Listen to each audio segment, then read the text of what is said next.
Her eyes dropped to my shoes before she said a single word. The foyer of the penthouse was full of activity. Donors arriving in formal wear, foundation board members greeting guests near the entrance, a camera crew from the foundation's media partner filming everything for the annual compliance and publicity archive. The chandeliers were lit. The catering staff moved with careful efficiency. The evening had been running beautifully. Then Celeste Avery laughed. It wasn't a quiet laugh. It was a deliberate one, the kind designed to gather attention before the sentence that followed it arrived. "Oh my God," she said loudly, looking directly down at my feet. "Those shoes are poverty." The foyer went quiet in the specific way spaces go quiet when something sharp and unexpected has just been said in front of witnesses. Heat rose up the back of my neck and kept climbing, because the black flats she was pointing at weren't a fashion mistake or careless dressing. They were the shoes I wore to every foundation event. Practical, comfortable, the only pair in my wardrobe designed to survive 12 hours of logistics management, vendor coordination, and constant movement across marble and hardwood floors. But Celeste wasn't finished. She slipped her fur coat from her shoulders. She let it drop. It fell to the marble floor directly beside my feet with a soft, deliberate sound. She looked at me with a small, cold smile. "Since you're already down there." A few people nearby laughed nervously. The camera crew was still rolling. The coat lay between us on the marble floor.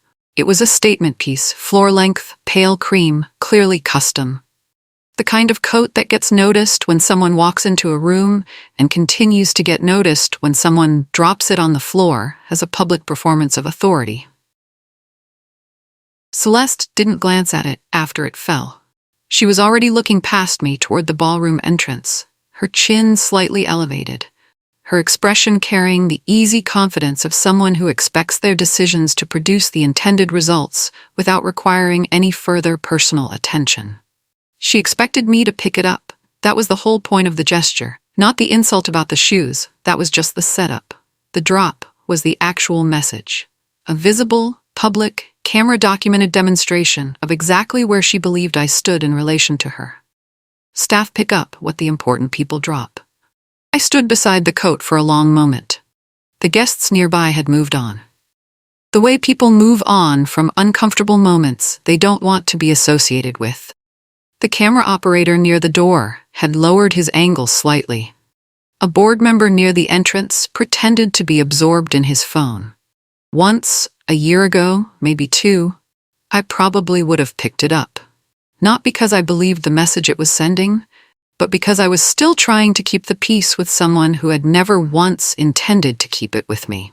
My name is Naomi Pierce. My grandfather, Edmund Pierce, built the Avery Foundation 53 years ago from the proceeds of a single commercial real estate investment that turned out to be significantly more valuable than anyone had initially predicted. He didn't keep the money for himself. That was the part of the story that always surprised people when they heard it. That a man who had spent his life working his way into financial stability had turned around and directed a significant portion of it outward. Scholarships for first-generation college students, transitional housing programs for families navigating difficult circumstances, annual charity events that raised additional funding for those same programs every year. My mother took over the operational management of the foundation when my grandfather's health declined. She ran it for 18 years with the same quiet, deliberate care he had built it with. When she got sick 2 years ago, I stepped in. Not temporarily. Not as a placeholder, while the board identified someone more qualified. I stepped in and kept the foundation running because it needed to be kept running, and because I was the person who understood how. The board had supported that transition. The donors had adjusted and continued giving. The programs continued serving the families they existed to serve. But Celeste Avery had a very different understanding of who belonged at the center of this organization. Celeste was my Aunt Patrice's daughter, my first cousin, though we had grown up with enough geographic and temperamental distance that the relationship had always felt more formal than familial. She was 5 years older than me. Confident in the specific, polished way that people are confident when they have always been told they are remarkable. She was genuinely beautiful and genuinely charismatic and had the natural ability to command a room simply by walking into it. She loved cameras. She was extraordinarily good at working them. She knew her angles, she understood lighting, she moved through public events with the easy grace of someone who had spent years being photographed and found the experience completely natural. Donors responded to her immediately and warmly. She told the foundation's story with emotion and style. She gave speeches that made people open their checkbooks.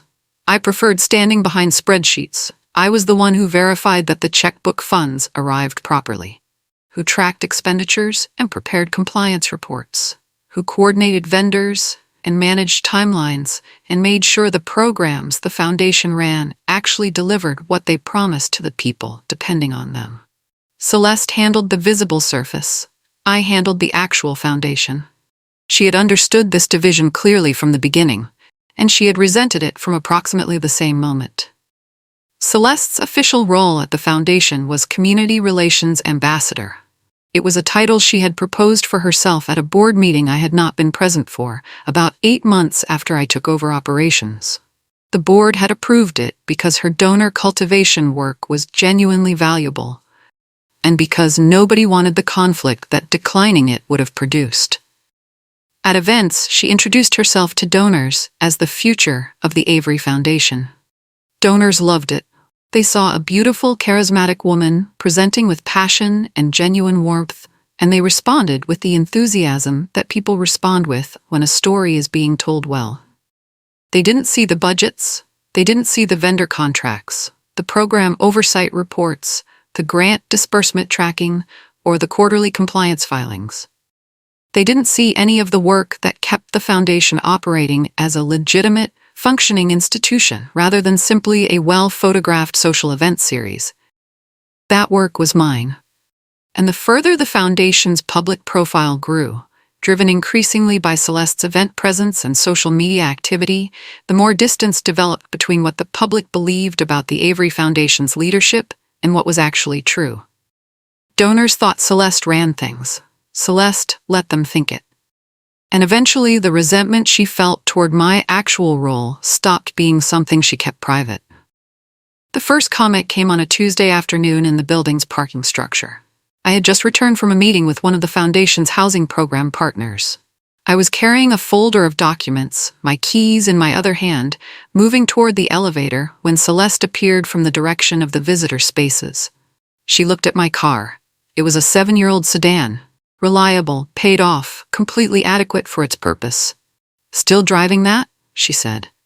Her voice was light, almost conversational, the tone that carries a meaning it's designed to deliver while remaining technically deniable. "It runs fine," I said. She smiled. "Some people should think more carefully about their image," she said, "especially in this kind of work." Donors notice these things. She walked past me toward the elevator without waiting for a response. I stood beside my car for a moment. The comments stung in the specific way that comments sting when they target something you've already privately made peace with, a choice you were comfortable with until someone decided to make it something to be uncomfortable about.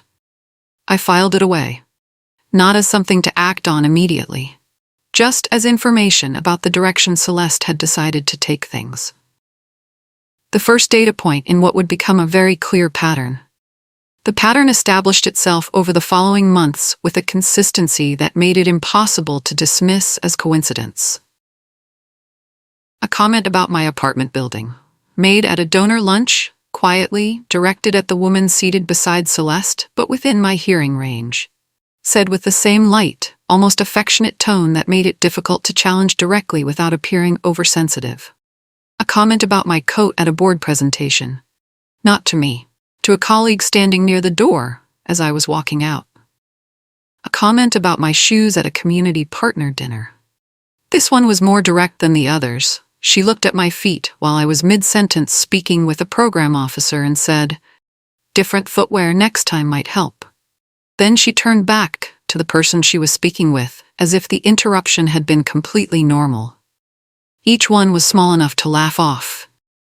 None of them was small enough to forget, and I noticed something about the timing of every single one. the camera crew that documented our major events, the photographers hired for donor cultivation materials, the social media presence Celeste had built around the foundation's public profile. Whenever a camera was nearby, the comments became more pointed, more public, more performed. Like she understood that documented humiliation was a different kind of currency than private humiliation. Tonight, I understood why that distinction mattered. I had been managing the foundation's operational finances directly for 2 years. Every vendor payment, every program disbursement, every event expense, every line item that moved through the foundation's accounts was reviewed and approved through my office before it was processed. Or it was supposed to be. 3 months before the gala, I was reconciling the quarterly event expense reports when I found something that made me stop and look at the screen for a very long time. A series of reimbursement requests, larger than typical event expenses, filed under the event wardrobe and presentation materials budget category, a line item that existed for legitimate purposes, covering things like branded materials, presentation displays, and staff uniforms for major donor events. The receipts attached to these requests were not for branded materials. They were for designer purchases, luxury goods, high-end clothing, accessories at price points that had nothing to do with any foundation event presentation I had ever organized or approved. The total across the 3 months I was reviewing was significant. Significant enough that if the pattern continued in the other direction, if there were similar expenses in the months before I had thought to check carefully, the cumulative number could be very large indeed. I kept my expression completely neutral and kept scrolling. Then I saw the name attached to the approval requests. Celeste Avery. I read it 3 times, not because I needed to read it more than once to understand what I was seeing, but because understanding it and being certain about what to do with it were 2 different things, and I needed a moment to move from one to the other. The purchases were filed under her authorization code, the one the board had assigned her when she took the Community Relations Ambassador role, which had a limited approval scope intended for small donor cultivation expenses. That scope did not include personal luxury goods. I opened a spreadsheet and began pulling the full expense history attached to her authorization code, going back further than the 3-month window I had initially reviewed. The pattern extended back 11 months. Designer gowns, custom shoes, high-end jewelry, an accessory purchase at a boutique I recognized from the price point as being very far outside any definition of event presentation expense. And at the bottom of the November records, a single receipt from a luxury outfitter. A custom fur coat, pale cream, floor length. The same coat that was currently lying on the marble floor of the penthouse foyer because Celeste had dropped it beside my feet in front of a camera crew and several dozen donors. The same coat that the foundation had apparently paid for. I closed the expense records and sat very still at my desk for several minutes. Then I opened a new folder on my computer and began organizing everything carefully. Not emotionally, not reactively, methodically, the same way I approached every operational problem that came across my desk. One document at a time, organized by date, cross-referenced against the authorization limits that had been formally assigned to each role within the foundation. I pulled the board's expense authorization policy document. I highlighted the specific language defining the scope of the Community Relations Ambassador Approval Authority. I pulled Celeste's original appointment resolution, which contained the same scope language. Then I built a line-by-line comparison document, each expense on one side, the authorization scope on the other. A simple yes or no column indicating whether the expense fell within the approved limits. The no column filled up very quickly. By the time I finished the full review, going back through 14 months' expense records, I had a document that was factual, precise, and entirely impossible to explain away as a series of innocent oversights. I printed 3 copies. I placed one in my personal files at home. I placed one in the locked drawer of my office desk. And I scheduled a quiet, private conversation with the Foundation's board treasurer, a careful, experienced man named Mr. Adebayo, who had been with the board for 11 years and who I trusted to receive this kind of information with the seriousness it required. Mr. Adebayo and I met for coffee on a Thursday morning at a place 3 blocks from the foundation offices. I had not told him the topic of the conversation in advance. Just that I had some financial documentation I wanted him to review before I decided on any formal next steps. He arrived on time. He ordered coffee. He sat across from me with the patient, organized attention of someone who has handled board-level concerns before and knows how to receive sensitive information without letting his reaction get ahead of what he's actually been told. I placed the comparison document in front of him and let him read without narrating it. He read slowly. He turned each page with the deliberate pace of someone making sure they understand every line before moving to the next. When he finished, he set the document down and looked at the table for a moment. "How many months did you say this covers?" he asked. 14. He nodded slowly. "And the authorization limits are documented in the original resolution?" I included a highlighted copy on page 8. He turned to page 8. He read it. He nodded again.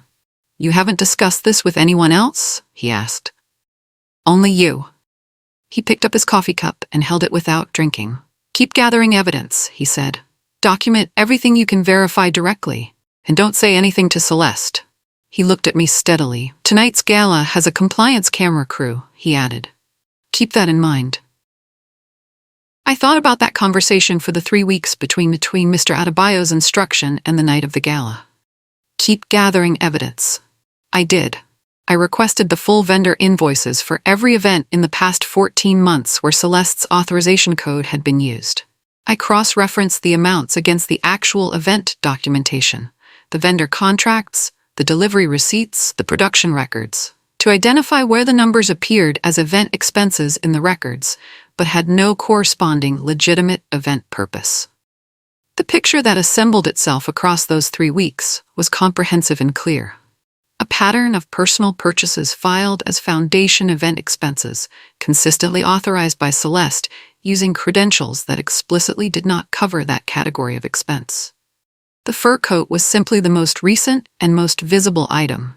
I added it to the documentation package. Then I prepared a second, cleaner version of the full comparison document, organized more formally, with a cover summary and a detailed appendix of supporting materials. For the board president, whose attendance at the gala had been confirmed on the event RSVP list. I placed this version in a folder and brought it to the gala in my bag. I had no specific plan for how the evening would unfold. I just knew that I had everything I needed if the right moment presented itself. And Celeste, as it turned out, was very good at creating the right moments for me. The gala compliance cameras were different from the event photography team. The photography team worked for the Foundation's communications department. They captured the warm moments, donors laughing, program beneficiaries speaking, board members shaking hands with community partners. The images they produced were used in the annual report and the donor newsletter. The compliance cameras were documentary. They ran continuously from the moment the event space was activated until the final guest departed. They captured everything without selection or editorial judgment. Corners of rooms, service areas, conversations that happened near walls and doors, as well as those that happened at the center of the event. They existed because the Foundation was a nonprofit entity with legal reporting obligations that required accurate documentation of its major fundraising events. Celeste had been photographed by Foundation event cameras dozens of times. She was aware of their presence at every gala and had become very skilled at positioning herself advantageously relative to them. What she had apparently never quite registered was that the compliance cameras were not the same as the photography cameras. The compliance cameras did not take flattering angles. They simply recorded what happened. And what had happened in the foyer 30 minutes ago, the comment about poverty, the dropped coat, the smile that followed, was now part of a continuous, time-stamped documentary record that no amount of charm or repositioning would be able to revise. Celeste kept performing. The cameras kept recording. The gala's formal program began at 9 o'clock. The main ballroom had been arranged for the evening's presentation segment. Round tables with white linens, a small stage at the far end with a podium and the Foundation's banner displayed behind it. Donors were seated. The board members present had taken their places near the front. Celeste stood at the edge of the stage and raised her glass. "To generosity," she said. Her voice carried easily across the room, warm, clear, the practiced projection of someone who has given speeches in spaces like this many times before. "To the vision of the people in this room who understand that real change requires real commitment." She paused to let the applause come. It came. "And to leadership," she continued, "to the people who show up and make things happen." More applause. I was standing near the operations table at the back of the room, my folder still in my bag, watching from a position where I could monitor both the stage and the room's general activity. My stomach was tight, not with anxiety exactly, but with the specific feeling of someone who knows a great deal that the room doesn't know yet, and who understands that the gap between what the room knows and what is actually true is about to get significantly smaller. Celeste raised her glass toward the donors. They raised theirs back. The cameras recorded all of it. About 40 minutes after Celeste's speech, a donor approached me near the edge of the room. Her name was Mrs. Fola Nwosu, a longtime supporter of the housing program who had been contributing to the foundation for 7 years. She was thoughtful and careful with her engagement, the kind of donor who asked specific questions about program outcomes before writing checks and actually read the annual reports she was sent. She placed a hand on my arm briefly. "I wanted to mention something," she said quietly. "I was speaking with Celeste earlier, and she mentioned that she had purchased the coat she wore tonight for the foundation event, out of her own pocket." I held very still. She said she always tries to represent the foundation properly at her own expense when she can. Mrs. Nwosu continued. She said it with genuine appreciation. The expression of someone who has just heard something that increased their respect for a person. "I thought that was admirable. Thank you for telling me," I said. Mrs. Nwosu smiled and moved back toward her table. I stood where I was for a moment, holding the conversation carefully in my mind. Celeste had just told a major donor that the fur coat, the one currently draped over her arm, the one that had been purchased with foundation funds, the one that was documented in my expense comparison report with a receipt, was a personal purchase made out of her own generosity. That was not a misunderstanding. That was a lie told to a donor in a room full of compliance cameras. I excused myself from the main floor at 10:30 and walked to the operations room near the catering staging area. I opened my bag and pulled out the documentation folder. I sat at the small table and reviewed the key documents one more time. Not because I needed to, but because I wanted to be completely certain that everything I was about to present was accurate, organized, and impossible to misread. The expense comparison document, the authorization scope language, the receipts, the fur coat invoice specifically, itemized, dated, charged to the foundation's event account, bearing Celeste's authorization code. I also wrote a brief, clean summary note on the top page. 4 sentences. What the documents showed, what the authorization limits were, what the discrepancy totaled. No editorial comment. Then I checked the event RSVP list against the people I had confirmed were currently in the ballroom. The board president, Dr. Adeyeze Obi, had arrived at 9:15. I had seen her myself near the donor reception area during the speech portion of the evening. I placed the folder in my hands and walked back into the ballroom. Dr. Obi was near the beverage station, speaking with 2 board members I recognized. I approached and waited until there was a natural pause in the conversation. "Dr. Obi," I said quietly, "I have some documentation I need you to look at." Dr. Adeyeze Obi had been the Avery Foundation's board president for 4 years. She was a precise, methodical person, a retired financial regulator who had spent her professional career in environments where accuracy was not a preference, but a legal requirement. She was warm in the way that serious people are warm when they genuinely like the work they're doing. And she took the foundation's governance obligations very seriously. She took the folder from me without looking at it. She looked at me first. "How serious is this?" she asked. "Significant," I said. She opened the folder. She read the cover summary. She turned to the comparison document. She read the authorization scope language I had highlighted. She found the fur coat invoice and looked at it for several seconds. She turned back to the first page and looked at the total figure in the summary. "This is 14 months of records?" she asked. "Yes." "All verified against original vendor invoices?" "Yes." She closed the folder. She was quiet for a moment, the specific quiet of someone who has just received information that requires immediate action and is organizing the most professional way to take it. "Where is Celeste now?" she asked. I looked across the room.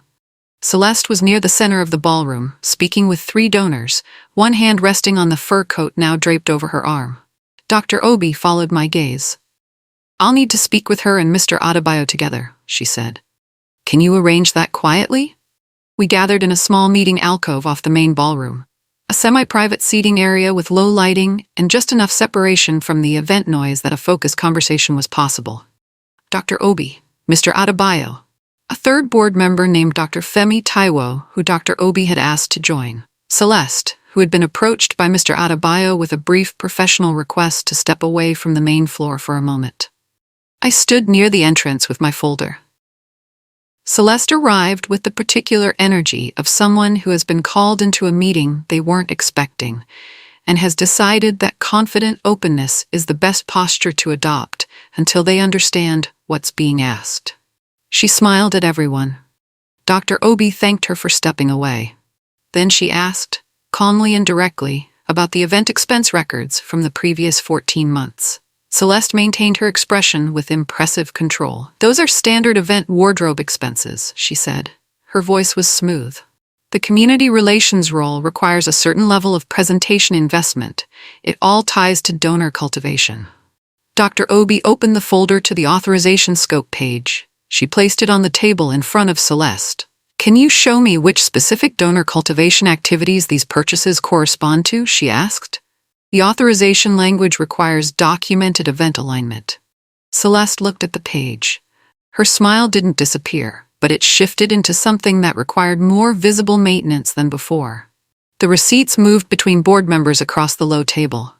Dr. Obi handled each one. Dr. Taiwo reviewed specific line items. Mr. Adebayo looked at the totals page with an expression I recognized from our private meeting, the careful, controlled look of someone absorbing something difficult. Celeste watched the documents circulate.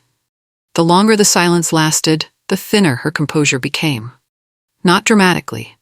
Not with any visible collapse of the kind that would make for good drama.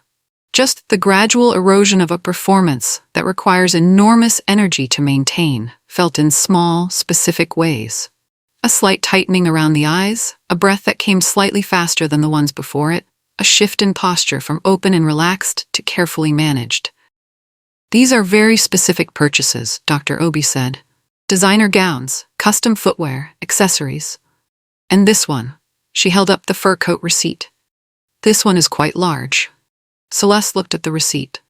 "That coat is an investment in the Foundation's presentation at major events," she said. "It's been worn to 3 events this year. The purchase was charged to the Foundation's event account under your authorization code," Dr. Obi said. "Without board approval for an expense of this size, I thought my authorization covered event presentation." "Up to a specific ceiling," Mr. Adebayo said, pointing to the highlighted language, "well below this amount." The receipts continued around the table. The silence was complete and heavy and real. Obi set the fur coat invoice down carefully on the table. She looked at the coat itself, still draped over Celeste's arm, where it had been since she retrieved it from wherever she had taken it after the foyer incident. "I want to ask you directly about this specific item," Dr. Obi said. She kept her voice completely even. Not aggressive, just precise. "Is this coat a Foundation asset or a personal purchase?" The question sat in the small alcove with the weight of a question that has an obvious answer and no comfortable answer at the same time. Celeste looked at the coat. She looked at the 3 board members. She looked at me briefly. And in that brief look, I saw the very specific expression of someone who has just understood that the evening they believed they were controlling has been running on a completely different track the entire time. "I wore it for the Foundation," she said. "That's not the question I asked," Dr. Obi said quietly. Another pause. "If it's a personal purchase charged to the Foundation will need to be reimbursed in full," Dr. Obi continued. If it's a foundation asset, it should be documented as such in the asset registry and remain with the foundation's property. She looked at Celeste steadily. Which is it? The compliance cameras were still running in the main ballroom 20 feet away. The situation was on record either way. Celeste was quiet for long enough that the silence answered the question on its own. The reimbursement would need to happen, Dr. Obi said. Not as a threat, as a statement of fact. The same tone she had maintained throughout the entire conversation. Along with a full review of the authorization scope and all expenses filed under your code over the past fiscal year. That's a significant amount, Celeste said. Her voice had a different quality now. The smooth, managed surface had given way to something that was working harder and delivering less. I understand that, Dr. Obi said. The board will determine the specific process and timeline, but the review will begin immediately. Dr. Taiwo made a note on the small pad he had been writing on. Mr. Adebayo closed his copy of the comparison document. I stood near the entrance to the alcove and said nothing, because nothing I could have added would have improved on the precision of what had already been said. Celeste looked at the coat over her arm. Then Dr. Obi said something simple and entirely unremarkable in its tone. Since the coat's status is now under review, you should keep it with you tonight. She gestured toward the coat. It will need to be formally accounted for as part of the process. Everyone in the room understood what had just happened. The coat Celeste had dropped at my feet in the foyer was now the most documented object in the building. We returned to the main ballroom. The event was winding toward its final hour. The auction had closed. The program was finished. Donors were finishing their conversations and beginning the gradual social drift toward the exits that marks the end of a well-run evening. Most of them had no idea what had just taken place in the alcove. But the people who had been in that alcove were now visible in the main room together, which itself was a kind of information for anyone paying careful attention. Dr. Obi positioned herself near a small group of board members. Mr. Adebayo spoke briefly with two of them. Celeste stood near the edge of the room. The coat was over her arm. She was still composed, still dressed perfectly, still occupying the space with the practiced ease that had served her so well for so long. But the ease had a different quality now, the quality of something being performed rather than something naturally inhabited. A few feet away from her, near the event staging table, one of the compliance camera operators was completing his final sweep of the room with the steady, unhurried movement of someone finishing a thorough job. The camera was still rolling. Dr. Obi stepped toward Celeste. She said something brief and quiet. Celeste looked down at the coat in her arms. Then she looked at the room. At the board members, at the donors still present, at the camera operator finishing his sweep. And she understood completely what the moment required of her. The foyer was almost empty by the time we passed through it on the way to the exit. A few donors were collecting coats from the cloakroom. Two board members were finishing a conversation near the elevator bank. The camera operator was packing his equipment near the entrance. The marble floor where the coat had fallen 3 hours earlier was empty now. Celeste stopped near the elevator. She looked at the coat over her arm for a long moment. Then, without anyone instructing her, without any dramatic confrontation or announcement, she bent down and placed the coat carefully on the small bench beside the elevator. The formal gesture of someone surrendering an item they no longer have a claim to hold. It was not a dramatic moment. It was a quiet one.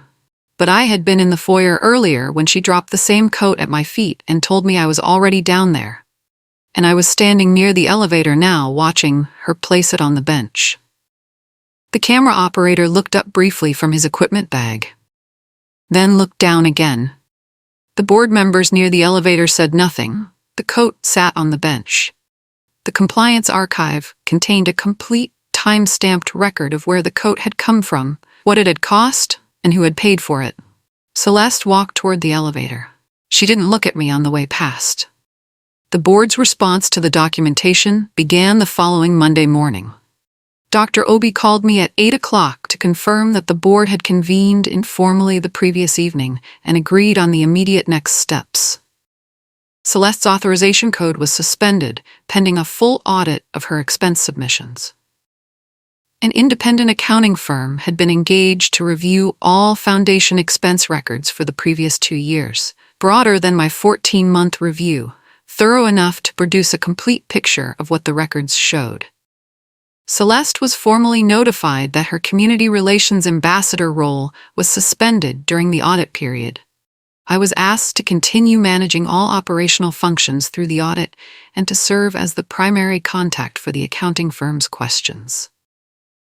Over the following weeks, the audit progressed. The accounting firm confirmed the pattern I had identified and extended the findings in several directions I hadn't fully explored. The total amount requiring reimbursement was larger than my initial figure. Donors began hearing, through the careful and professional communications the board issued, that a financial review was underway and that the foundation's governance was taking corrective action. Major donors appreciated the transparency. Several reached out directly to express support. Celeste disappeared from the foundation's events. She did not appear at the next donor reception or the one after that. The fur coat was formally inventoried, valued, and applied against the reimbursement total. 6 months after the gala, the board appointed me operations director of the Avery Foundation. The appointment came with formal authority I had been exercising informally for 2 years. Full operational oversight, a seat at the board table in an advisory capacity, direct accountability for the foundation's programmatic and financial integrity. Dr. Obi called me the morning the vote was finalized. "Your grandfather would have understood what you did," she said. I thanked her. I sat in my office afterward and thought about the evening in the foyer. The comment, the coat dropping to the marble floor, the camera operator adjusting his angle nearby. I thought about what Celeste had believed in that moment. She had believed the shoes said everything about me that needed to be said, that the image I presented, practical, understated, functional, was a kind of weakness.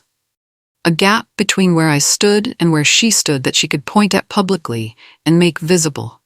She was pointing at the wrong thing. She was looking at my shoes and missing the folder in my bag. She was performing for cameras without understanding what the cameras were actually recording. She was dropping a coat at the feet of someone who had spent months building a documented, verified, legally organized case that was waiting for exactly the right moment to be handed across a table. Dignity is not something you can purchase on a foundation account. It is not something you can create by pointing at someone else's shoes. It lives in the work, in the accuracy, in the patience of someone who does the job correctly and keeps the records clean and waits. The night Celeste called my shoes poverty was the night she handed me everything I needed.